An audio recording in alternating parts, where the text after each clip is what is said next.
And warm welcome to all of our participants today. While I'm sharing my screen, um, I Oh, we think we just can. forgot to mention something. I was reminded that we will do a recording of this session. So I hope this is okay for everybody.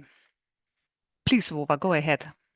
Thank you, Susanne, with this. So, dear participants, some interactive game and interactive journey for you.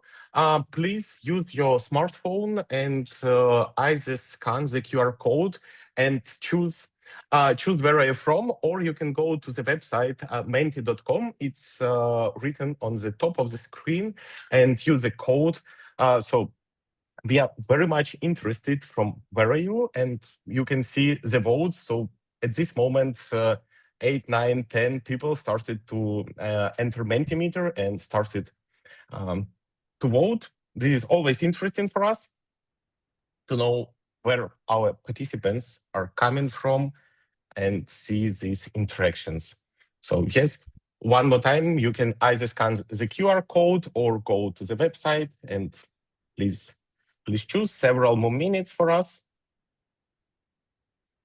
With 17 participants, with most of us coming, or most of you, because generally speaking, if I could vote, I will press for Europe, but not non-EU, at least at this moment, because I'm from Ukraine. But okay, and we have one person from Latin America.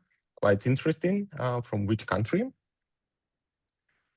Several more minutes. So yeah, most of us, as this topic is focused on the European harvest and what's going on with soya, it's very obvious for me that most of us are coming from European Union, some from non-EU, maybe also my colleagues from Ukraine who is present in this webinar. So several more votes, as I see some people joined but did not vote it, 20 from 22. Okay, but anyway, most of us is from the European Union representation. And the next slide, I would simply ask you with the same logic with the QR code, or if you are inside your mobile phone, it will switch to another question. Please type what's the most interesting topic for you in the relation to the webinar today. And I see type on the screen. But anyway, please type one word and we will see it on our screen with the word cloud, what's most interesting for you for the webinar today. Okay, yields. Wow, good. I think it's very Soybean outlook. Okay. I think that's not a surprise, Volodymyr, because we announced about the outcome of the soy harvest. So it seems people are in the right webinar. Market challenges, yeah, that's obviously also a topic. I'm surprised I don't see EUDR yet. Soybean outlook, current challenges. Yeah, that's probably also related to the political situation.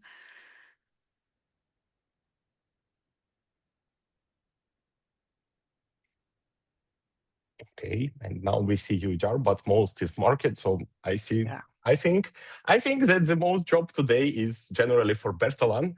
Okay, EUDR coming on the first place. Funny. So, yep, EUDR and market.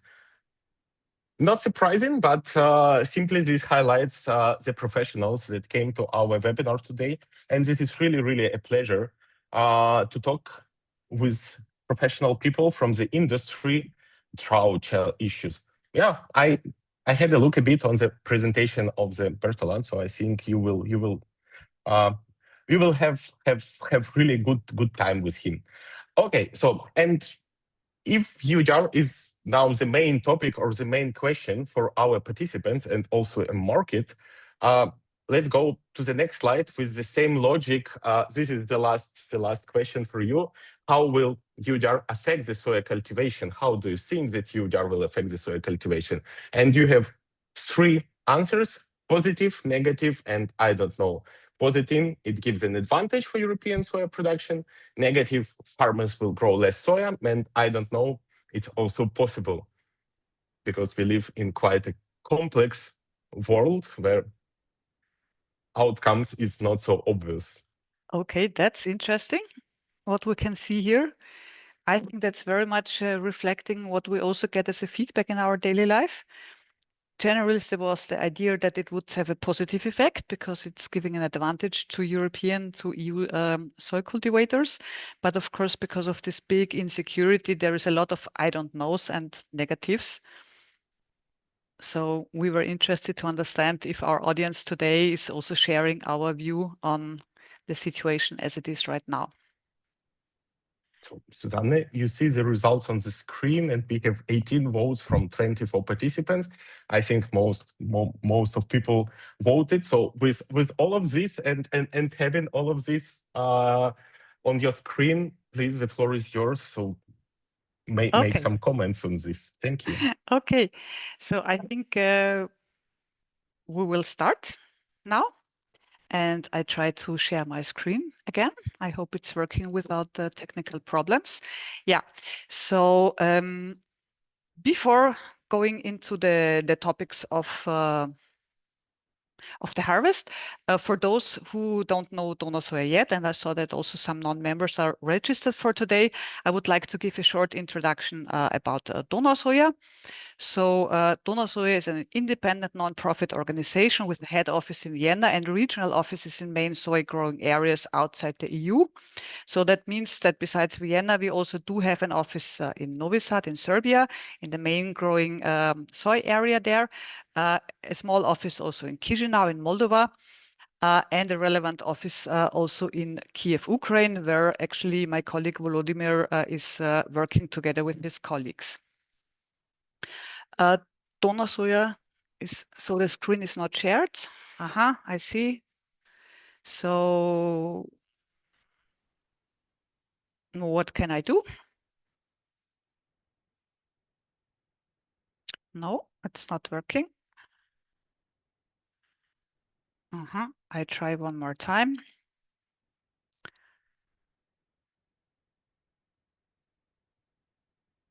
It's really amazing. After such a long time and having so many webinars held, still sometimes some technical troubles, even that we tried before. Is it working now? No. So I can try to share the yes, screen. please. Yes, just several. Please, Volodymyr, do so.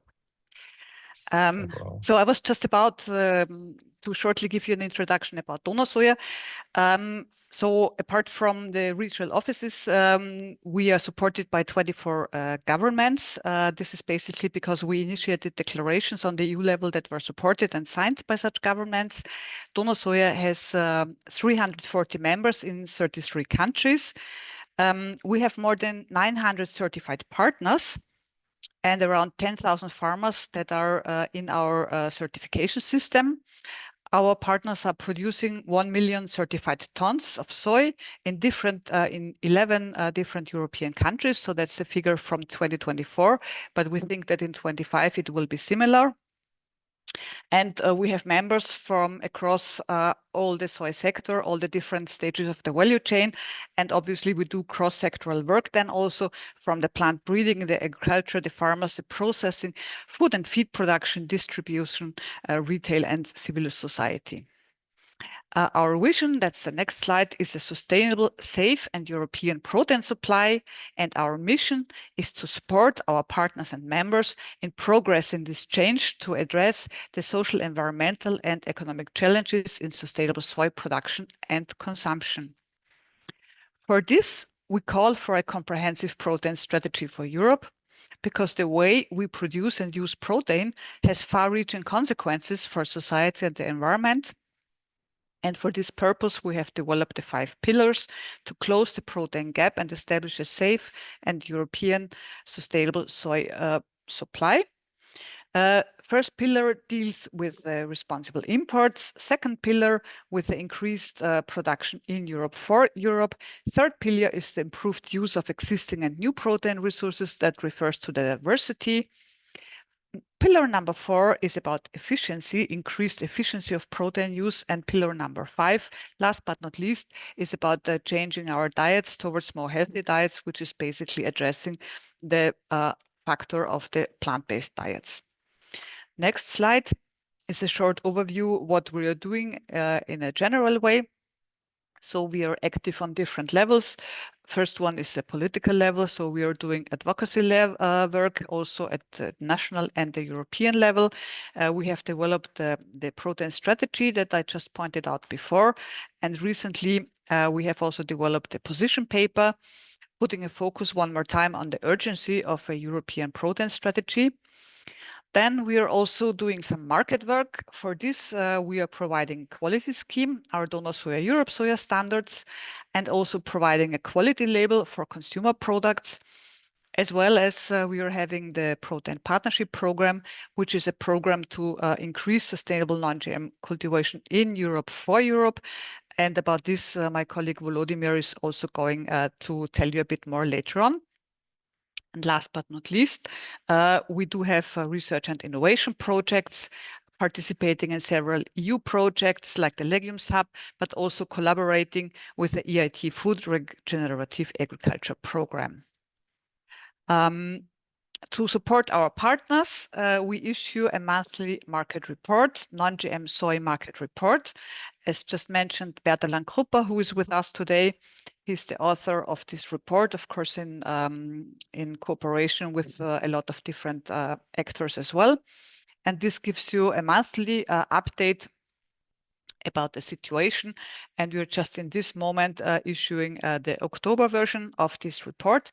And then also we do a daily price information for Donau Soja Europe soya.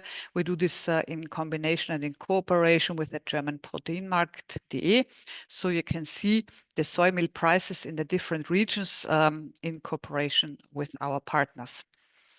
And last slide that I want to show you on this introduction part is to highlight one of the key benefits that partners may have and certified partners may have from using Donau Soja. It's about the CO2 reduction in soybean meal in this example with Donau Soja.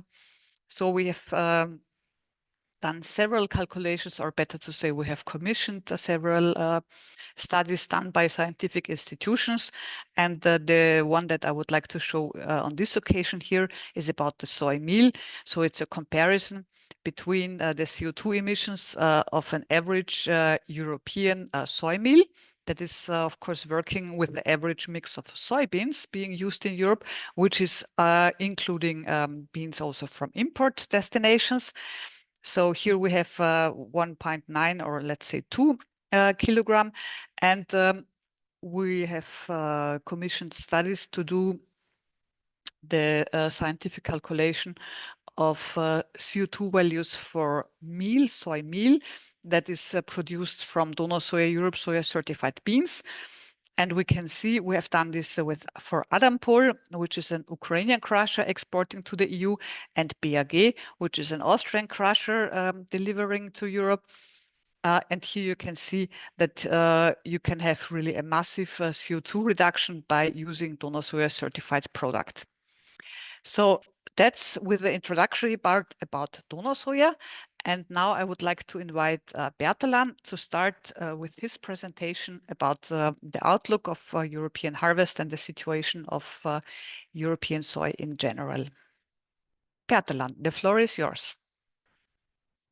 And Bertalan, probably you try to share your screen yourself. I hope it's working. Yes. Hello, everybody. Thank you, Susanne. In the next around 15 minutes, I'm going to speak about two major topics. One of them is our harvest outlook for this current harvest season, soy harvest season, and the second one is our midterm outlook. Let's start with the first, our current harvest outlook. If we look at the area, I will focus on the EU, majorly on the EU and on Ukraine. And firstly, about the area, how the soy area developed in the EU 27 over the recent years. It shows a slight increasing trend. It reached a record level in 2024, last season, and now it dropped a bit by 6% according to our calculation. Why it dropped? Because of the profitability of soya, which was very good in the record previous season. Now it decreased a bit. This was one reason. The other reason was that there was seed availability challenges, and it also contributed to the drop. In Ukraine, a bit similar situation. Since 2020, the soya area increased very much, and after the record level last year, now it dropped this season, the soya area by 8% to 2.4 million hectares. For several reasons, mostly the profitability of soya decreased a bit compared to the previous season. These are the main soya producer regions in Europe, and let's see that how the weather affected these areas. We witnessed again a very dry weather in some parts of Central Europe and Eastern Europe, and the soya yields in Hungary and Serbia and some parts of Romania and the eastern side of Ukraine dropped very much because of the dry and hot weather. And if we look at the yields and our estimations for the current harvest period, which is still ongoing, it is expected to finish early or mid-November. We expect that the soya yield will be below the 5-year average in Hungary, Romania, Serbia, and Croatia because of the dry weather I mentioned. And we expect exceptionally high yields in Italy and also very good yields in Austria, Czech Republic, and Germany. The rest, soya producers, France, Poland, Slovakia, and Ukraine will have close to 5-year average yields this season. I switch now from the area to the output, how the output develops in the EU. Because of the lower area, it will drop this season by 4% according to our current estimations. If we look at the individual EU member states, we see that we expect a decrease in Italy, France, Romania, Croatia, Hungary, and Slovakia. On the other side, we expect a very much increase, for example, in Poland, but also in Austria and Germany.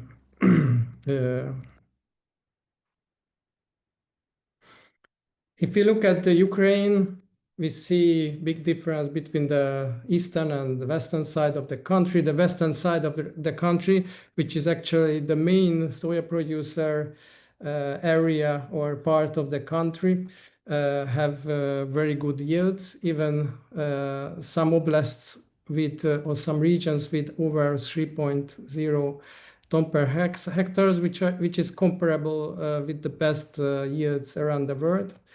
But unfortunately, on the eastern side, there was a big drought, and it undermined the yields. So on the eastern side, low yields are expected.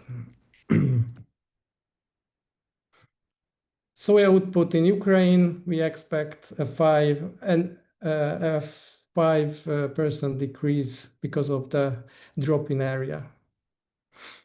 And Serbia, actually, Serbia had very dry weather in the last years. 3 of the last 4 seasons was very dry, and that's why both the area and yields went down very much in Serbia, and now it is below 200,000 tons.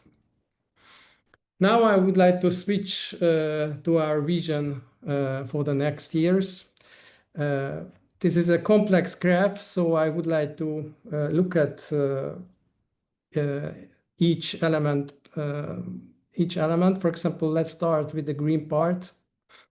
The green part shows that how soya production developed in the last 10 years and what we expect for the next 10 years. We expect that After the increase in the last years, it is going to go up by 50% in the next years until 2035.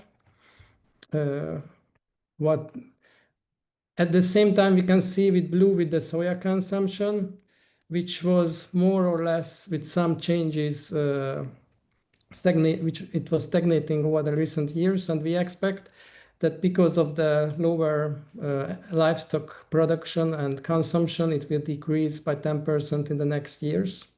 And we see that now, at this moment in 2024 or 2025, the domestic soya production, the green part, is enough to cover only about 25% of the consumption, and the rest comes from import. And what is our vision, which is actually not a forecast, but vision, which means that if everything goes in the right direction, we can achieve a 50% production increase in Europe, and the consumption goes down 10%, then we can reach a self-sufficiency ratio of 50%, which is quite good compared to the current 25%. I would like to highlight that here I am talking about the total Europe and not only the EU. I will speak about the EU later. And I would like to show you now 3 slides that show that it is achievable, that it can easily come into reality, this vision. The first reason is that over the recent years, the soya output increased by 80%. So an additional 50% increase in the next 10 years, I believe it's realizable. There are several driving factors. I group the driving factors that support soybean production expansion in Europe into 3 categories: economics, sustainability trends, and policies. All of these trends support the further growth of soya within Europe. This was one reason. The second reason, this graph shows, and mostly the green parts of the graphs, that what is the share of soya within the arable land in different regions around the world.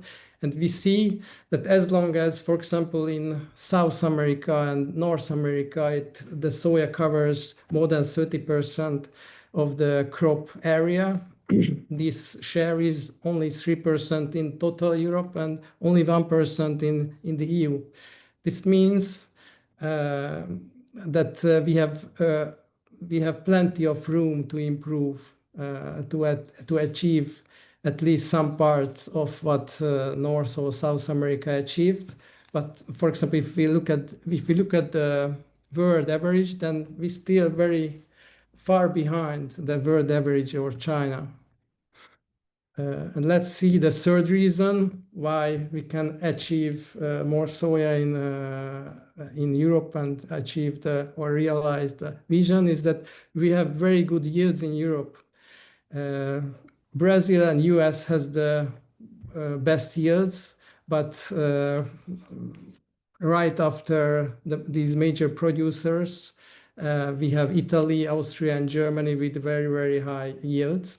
And these high yields shows that actually soya can be produced very profitable and efficient in Europe. And now I would like to show you, as this is my last part of my presentation, I would like to show you why is it so important to increase the current low self-sufficiency ratio.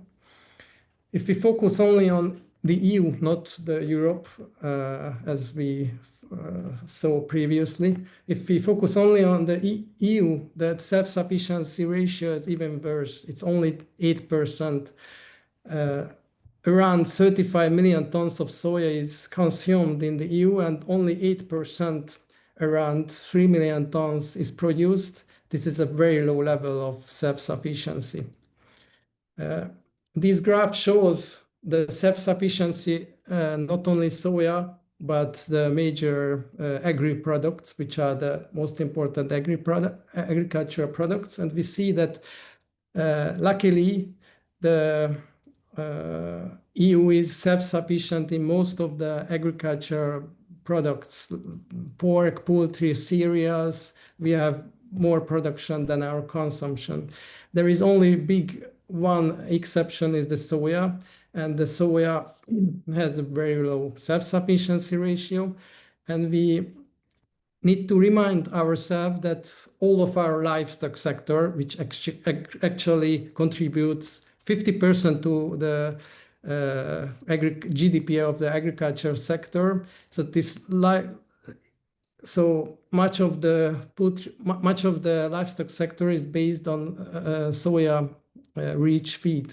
And if there is a disruption in the soya supply, then all of the livestock and poultry production is in danger in the EU. And on the right side, we see some infographics about recent crises. We witnessed climate change, COVID, and war in Ukraine. All of these crises reminds us that we need a self-reliant agriculture, and to defend ourselves against future crises. We don't know what will be the next ones. And my last slide is that we see this soya self-sufficiency ratio by different countries in Europe. On the right side, we see that actually all of the Europe, with the exception of Ukraine and Russia, has well below 100% self-sufficiency ratio. For example, Spain, which is the biggest soya consumer in the continent, has no soybean production, so it has less than 1% self-sufficiency ratio. And one of the best soya producers, Italy, even Italy has 20% self-sufficiency ratio. So it means that every country the lion's share of the countries has a lot to do in this field. And so my conclusion is I have 4 takeaways. That this year a moderate decline is expected in soya output in Ukraine and Europe after the record level last year. My second important takeaway is that despite of the drop this year, we can expect an expansion of soya production in the long term. There is a clearly upward trend. My third takeaway is that we saw that there is great potential for improving our soya production. One of the for example, the yields of Italy and other Western European countries shows that soya can be produced efficiently in Europe. And my last takeaway message is that we need to improve our self-sufficiency, and it is not only an economic opportunity, but it is a strategic necessity.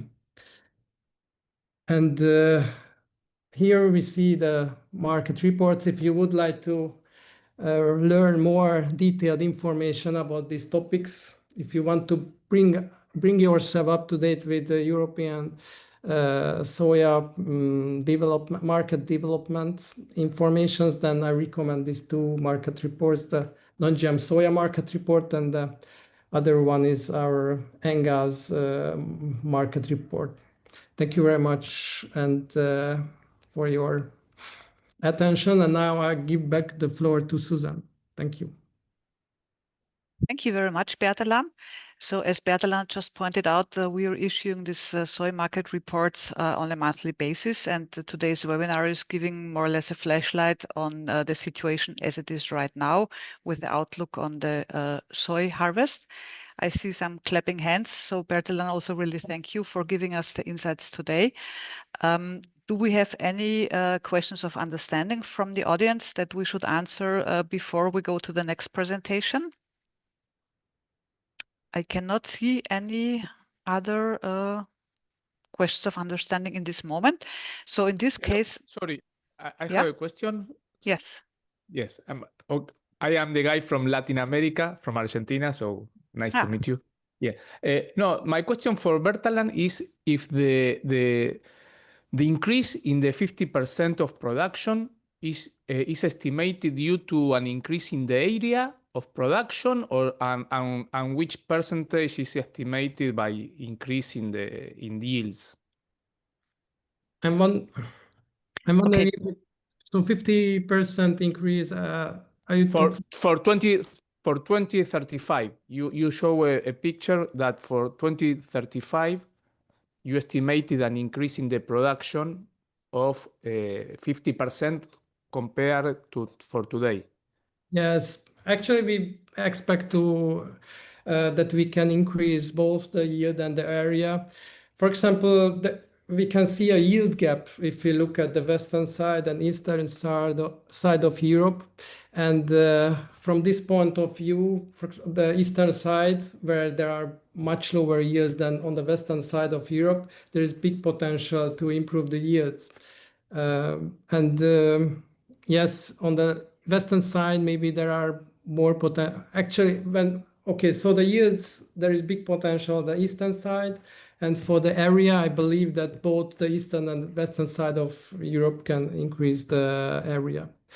So just to answer your question, both, we expect increase in both in areas and yield. Thank you, Bertalan. Thank you. Probably Volodymyr is going to say more afterwards, but as I understand, the yield gap for Ukraine is already 1 million tons. So that is really a significant potential. Are there any other questions of understanding? Because general questions we would allow. Okay, maybe one more, but please, questions of understanding, because general discussion we want to have after the second presentation. Okay, I see from your reaction it's not a question of understanding. Then I would suggest that we listen to Volodymyr about his presentation about the role and relevance and potential and development of Ukraine, especially for the European soy supply. Volodymyr, please go ahead. The floor is yours. Thank you so much, Susanne. Thank you, colleagues and participants, for a great discussion. Again, my turn, but now with a content presentation focused on development and relevance of Ukrainian soya production. So let's go ahead. First of all, what I want to share with you is that Ukraine has a big historical knowledge in how to grow soya. So at the right side, you can see me and my colleagues. We did this great picture. I think Irina is here. She did this great picture with artificial intelligence tools that simply gives this toolkit of Frederick Haberland, how he started trials for growing soya in Ukraine, in western parts, and also in other parts. So generally speaking, 1875 is when the first soybean was put in the soil of Ukraine, of current Ukraine. And that's why we have really a genetical memory here, how to grow soya and how to do this really in a good and successful way. If we go further, simply I will repeat the slide of my colleague Bertalan, but also with one interesting figure that already 3.5 million of what we forecast was harvested in Ukraine. However, as it was already told, it's not a limit of Ukraine. With our colleagues from agricultural department, we did some calculations, and we can say that Ukraine can simply duplicate the yields and the production of soya. First one is improving the crop rotation, so going out mostly from crop and wheat as the crops that Ukraine is very much self-sufficient, to more sustainable crop rotation, let's name it like this, to crop rotation with increased legumes and soya inside. And secondly, also the improvement of sustainability, the improvement of knowledge of farmers, it can contribute to the increase of yields. As Susanne mentioned, there is so-called yield gap, so difference between the potential yields and the current yields. This was also greatly presented by Bertalan, and there is some difference. Afterwards, in the third part of my presentation, I will focus on how we at Donau Soja here in Ukraine deal with these differences. But still, there is some challenges that Ukrainian production and Ukrainian farmers are facing. And there are three. One have very immediate effect. This is a war in Ukraine. And on this slide, you see the projection of Kyiv School of Economics of damages and losses of Ukraine during the war. Second one is some administrative challenges, is adoption and implementation of European Union regulations and European Union laws during the process of European Union accession. And the third one is a long-term challenge, but still all these three exist in the combination. The third one is a climate change. So these three challenges, they are interdependent, they are also interconnected, and they are influencing the Ukrainian production. The relevance of this, you can see, you've seen the relevance of war, the damages. You can see now the damages to agricultural land, the number of explosive objects, the regions that are mined or occupied in Ukraine. And let's also remember that Ukraine have very big amount, around 4 million smallholders. This is the data of International Fund for Agricultural Development, and this is rural families. So Ukrainian agriculture and soya production really consist of different structure, of different volumes and amounts of companies producing this. As it was already mentioned, Ukraine is very much self-sufficient in agricultural products, in different crops, oilseeds, and soya. So the export is very much important to what Ukraine, export is very much important to how Ukraine is dealing with agricultural production and agricultural processing. So here you can see the very interesting graphic about the importance of the Black Sea exports, about the importance of ports in the exports of Ukraine. And even when we talk about soya, even if we talk about European Union and Ukrainian trade, among them, Spain, France, Italy, they mostly like to receive Ukrainian soya or Ukrainian meal via the ports, via the Odessa ports. Just yesterday in the evening, I came from Odessa visiting some of our partners in the programs, in the support programs, in the development programs. And they also highlight and underline that this is very important for us to continue to develop. Climate change, as I told you, I especially missed European Union accession because this I will talk a bit later on, but the climate change. Several examples for you. This is the data of Hydrometeorological Center of Ukraine, where you can see that the steppe zone, and the steppe zone, it means it's extremely dry with very big heat extremums during the year, which is completely impossible to grow soybeans in such conditions. So they are moving. They are moved already on 300 kilometers up to the north of the country. On one side, it gives very big challenges for farmers in south and eastern part of Ukraine, which are multiplied by the war actions, by the military actions ongoing on the territories. On the other side, this gives great possibilities for farmers in western part of Ukraine and northern part and central part of Ukraine to start to cultivate soya. Now we have even examples of some companies in western part of Ukraine that started some trials. I can't name that this is a full-scale production, but some trials having soybeans as a second crop during the year. So harvesting wheat somewhere in June or start of July, sowing extra early varieties of soybeans, and then harvesting them at the end of October. So this is something what the effect of climate change is ongoing. And as usually there will be losers and there will be winners of this climate change. But anyway, you can see the example of how it's affecting on your screen. And here we have quite a solution, quite good solution, to support the adaptation of Ukrainian agriculture, to support the adaptation of Ukrainian, especially soya producers, to the current conditions, and also the tool that helps them to mitigate the challenges and be efficient and compliant. So this is a protein partnership program which enables to comply firstly with European Union sustainability criteria for free, like deforestation conversion-free status, production rules, pesticides use, non-GM clearly, legality of production, traceability, and segregation. This is sponsored mainly by retailers, but also by big companies compensating unknown or volumes of unknown origin. I can share that with my team and also with the team general team of Donau Soja. Around 25% of all non-GM soya production in Ukraine is covered by the Protein Partnership Program. This is really great and significant result because it shows that companies inside the Protein Partnership Program are, we can say, they are front runners of implementation of European Union rules and requirements, which also helps them with the upcoming regulations like as CSRD or like with EUDR, because there is a verified deforestation and conversion-free status for them, which is also proved by independent research in 2023, 2024, and 2025.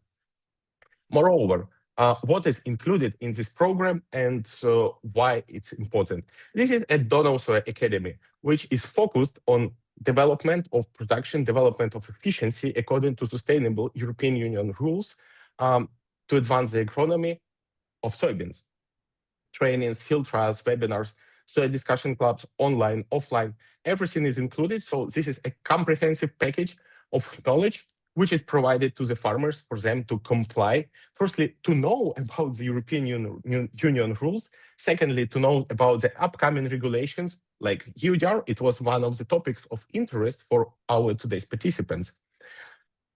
Climate change. So to help producers to adapt to climate change, Donau Soja produced the Agri-Climatic Atlas, which is focused on climate projections, soil sustainability, soil management, and water resources. So simply to help farmers to make informed decision about the variety selection, about what they are doing, how to do this properly, and how to make the most of benefit, mitigate the climate change, but also to make the most of benefit in a sustainable and resilient way. Again, EUDR was one of the central topics. We saw this in the cloud of different words. What was done for the protein partners to comply with the upcoming regulations. So 2023, 2024, and 2025, still 2025 is under development. This is the independent verification of deforestation-free, but also conversion-free status, which is extremely important if we talk about the decarbonization of agricultural value chains. And as you already saw this slide in the presentation of Susanne, there is some benefits, climate benefits, for using sustainable European soybeans or soya processed products in your value chains. So on this quite optimistic thought, this is the end of my presentation, and I'm giving back the floor to Susanne for next point in the agenda. Yeah, thank you very much, Volodymyr. Great that you're here with us today and can give us such interesting information. I see also clapping hands that are really well deserved, I guess. I would like to ask to the audience again, first of all, is there questions of understanding? And then, of course, we may enter into a general discussion and a round of questions. And there was the possibility to send some questions already before, so we also have these questions. But first of all, I would like to ask, there was a lady already before that had a question. Probably you want to raise it now? No, I don't see her any longer. So then let me start with some questions that we got before. There was a question from a French partner. that was asking about the surface perspective for European soy cultivation in the next 5 years, and the related question also maturity groups in Europe and respective yields. So I don't know, Bertalan, probably you would like to say something about the surface perspective. Yes, please. I presented actually thank you for the question.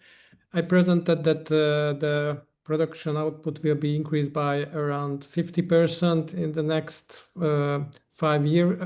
10 years. If we look at the next 5 years, I believe that the soya area could grow by around 5% per year to and achieve. So this is my forecast. Okay. Would you like to say also something about the maturity groups in Europe and the respective yields? Maybe you want to show one more time your slide, because I think you had a slide with the yields, right?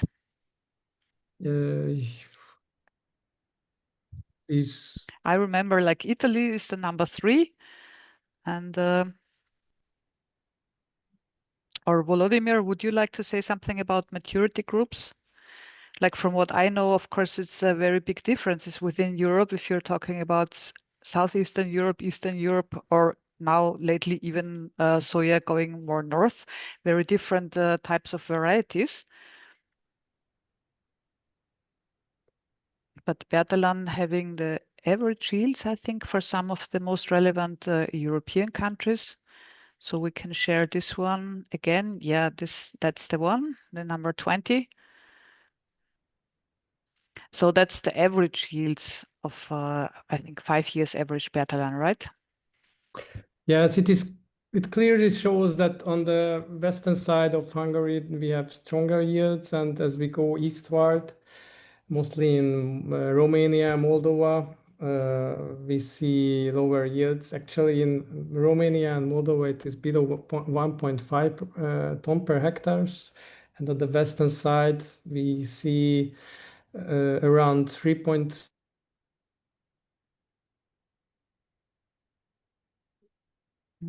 I think Bertalan, we lost you. Are you still there?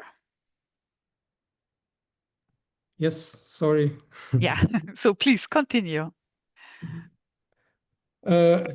So it's the map clearly shows that in Central and Western Europe we have higher yields, we have darker greens, and on the eastern side we have more white countries such as Romania or Bulgaria or Moldova. We have their very low yields, and if we can adopt some soya producing skills in this eastern part of Europe, the skills that we have already in the western side, and we have great potential to increase the yields in these countries. Thanks. Volodymyr, you would like to add something here? Yes, thank you first of all for the question, and secondly, thank you my colleagues for answering this question. From my side, I would like to add the different kinds of maturity groups. I mean, this is what we call for some agronomical logic, like 1, 0, 2, 3, and 4 zeros are mostly grown in Europe.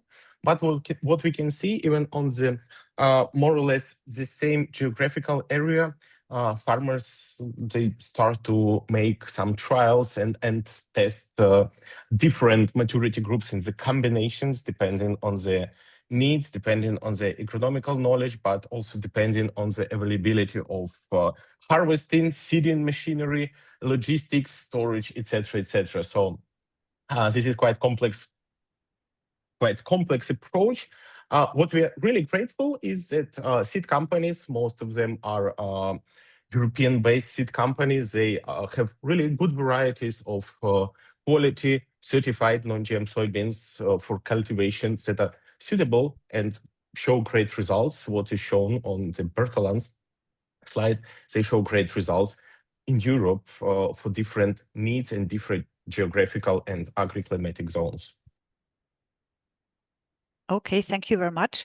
And I would like to add, we have another question on the maturity groups and the respective yields.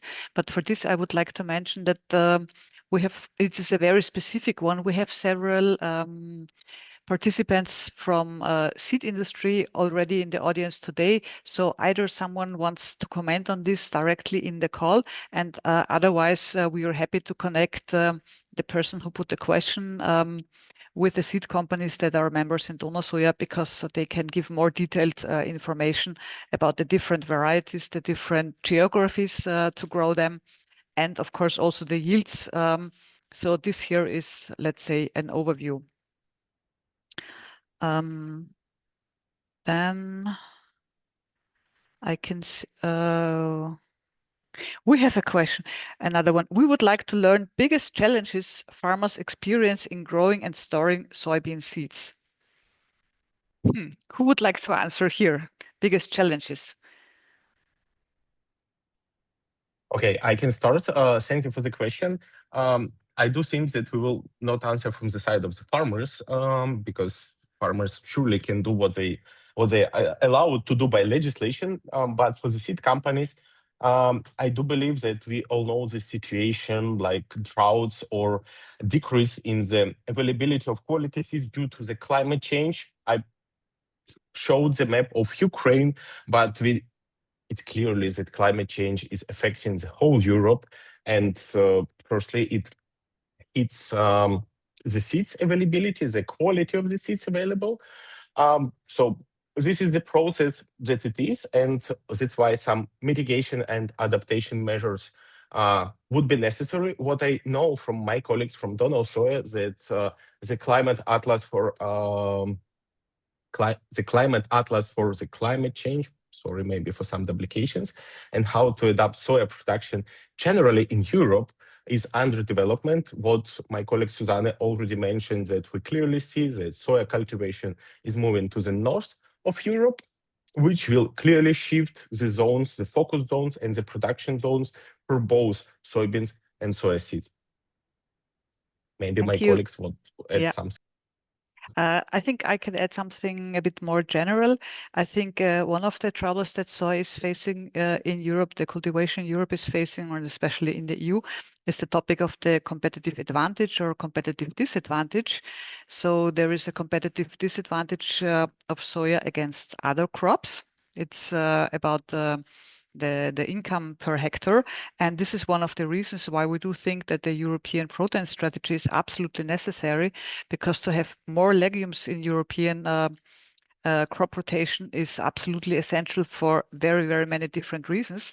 And policy measures should be taken to make sure that there is a better situation for soy against other crops.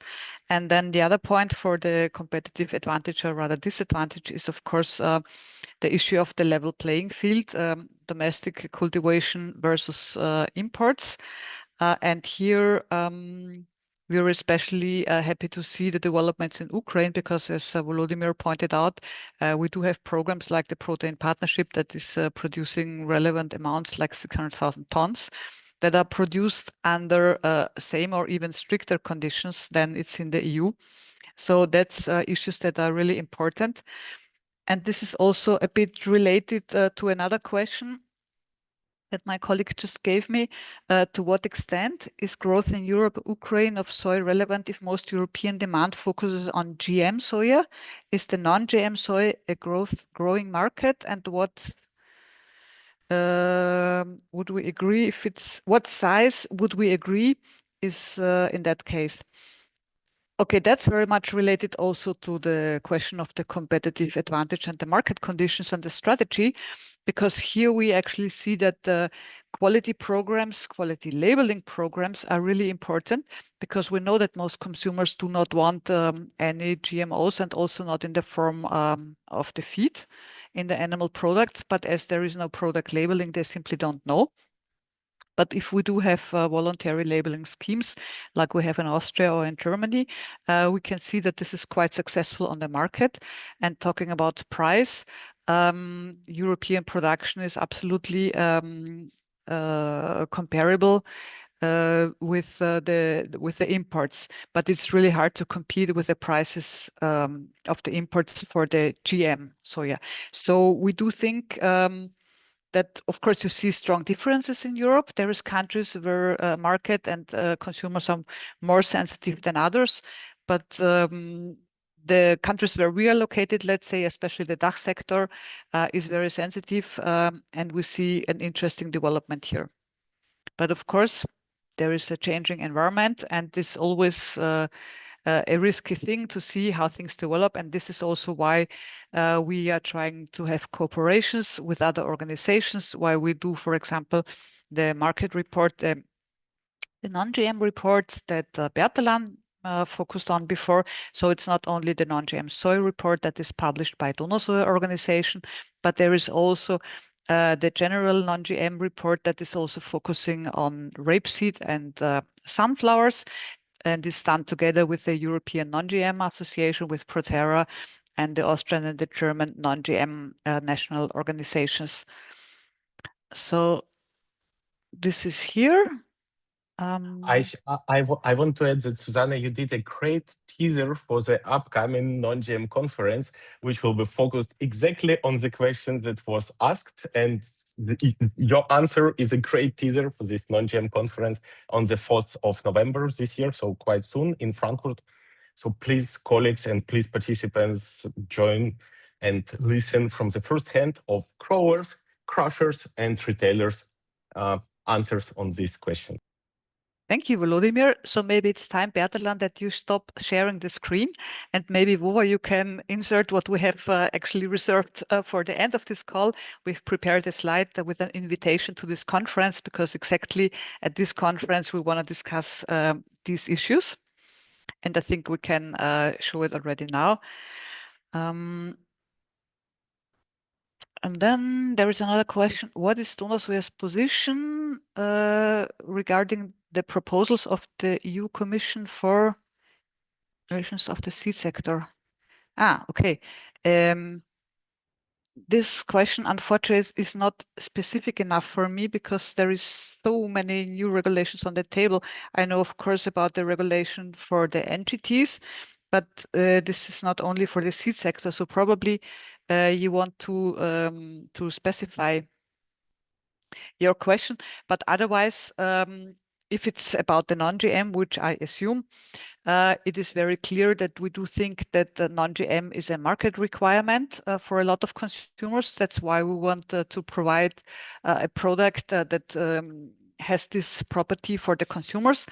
And it's also, we feel it's a very good and important tool for farmers to be more competitive with the soy imports, for example, imports to the EU.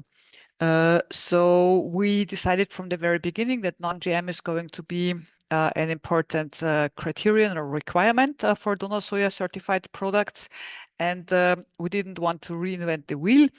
So we were looking what was there already on the market. And we found that in Austria, there is this AG Gentechnikfrei that has the Codex Alimentarius non-GM definition. And we found that in Germany, there is a law for the voluntary non-GM label and an organization giving also a product label. So we decided to have our non-GM definition in line with those labels. And that, of course, is also important for the future. So we are aligning our non-GM definition with those organizations. And by the way, we also tried to develop a more general standard in this respect, take the best from the Austrian situation, the German situation, and we created a standard that is called non-GM Danube Region Standard. You can find it also on our homepage. And this can be used by whoever wants to use a standard that is maximum harmonized with the Austrian Codex and the German law. I saw a thumb going up, so I guess that was answering the questions, how it was meant. Any other questions?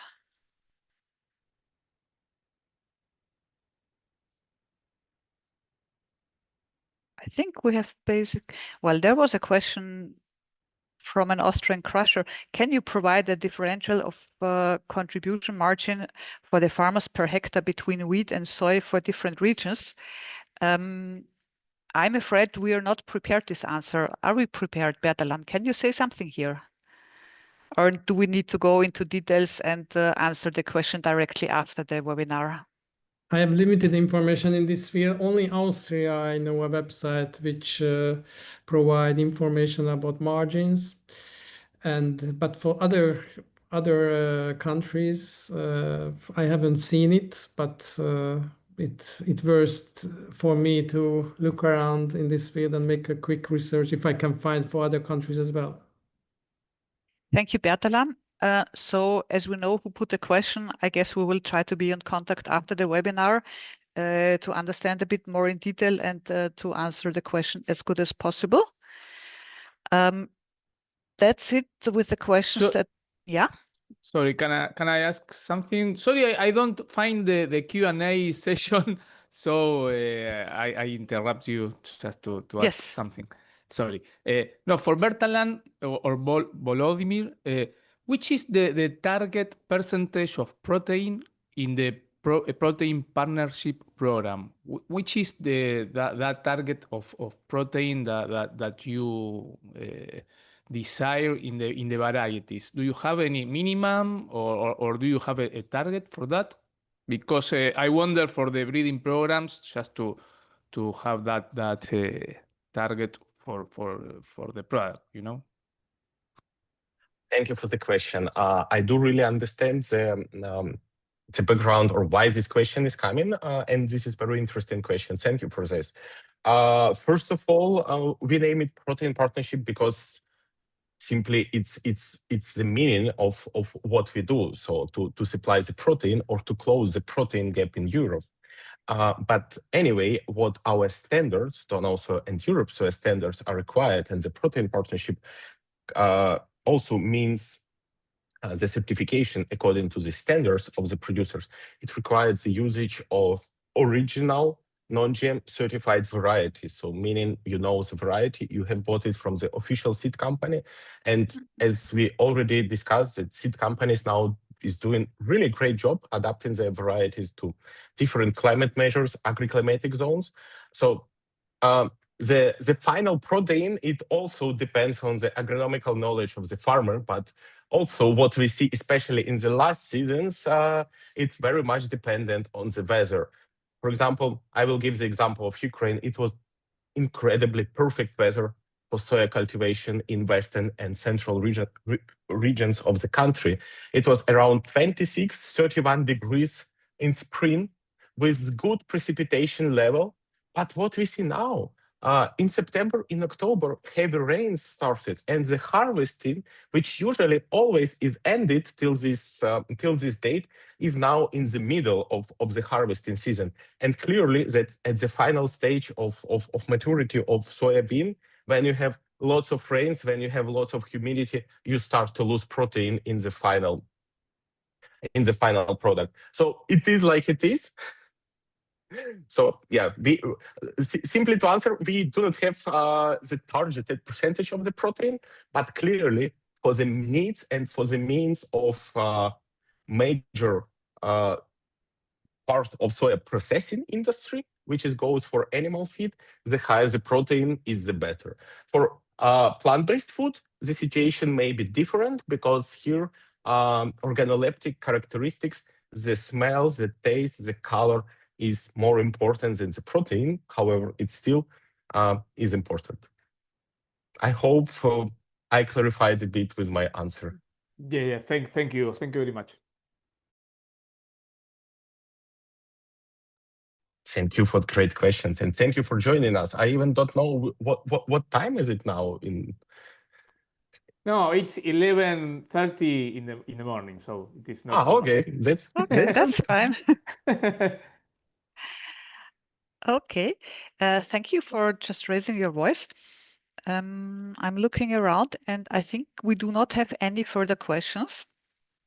So in that case, I would like to come to an end and I would like to ask Volodymyr, could you please share the slide that we have prepared with our takeaways?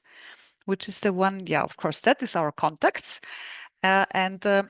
That's what we have prepared before to summarize. So Bertalan did a short summary at the end of his presentation, and that's like for the whole webinar. So takeaways that we felt important is that, yes, European soy grows well in Europe.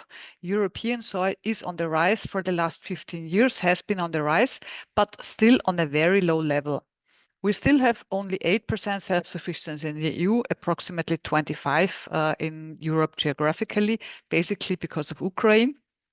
So there is really an urgent need for a truly European protein strategy, as was already mentioned before. And that's not only on the field, but this is like also on the market, so that we need to have favorable conditions for increased soy cultivation.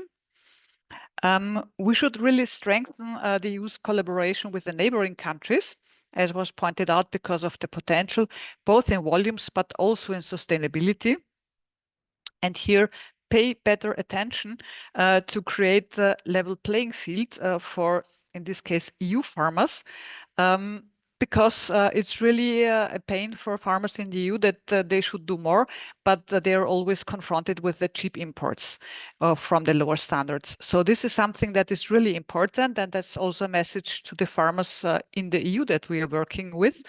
And that's also one of the reasons why we are really happy about our protein partnership program in Serbia, but especially in Ukraine, because the partners that are producing sustainable soy in these countries in this program, they have to fulfill at least minimum EU legislation criteria, plus some points even on top. And last but not least, the point of the climate change, climate mitigation measures. It's really important to create awareness of the relevance of sustainable soy production, increased soy production, sustainable soy production, for example, according to Donau Soja Europe soya standards, because you may really significantly reduce your CO2 emissions by this. So that was our takeaway. Of course, we are happy to continue staying in touch with you. You are always welcome to send us your feedback, your questions, and here you find our contacts. And with this, I would like to thank you for your participation today and finish the meeting. Have a very nice rest of the day and evening. Goodbye.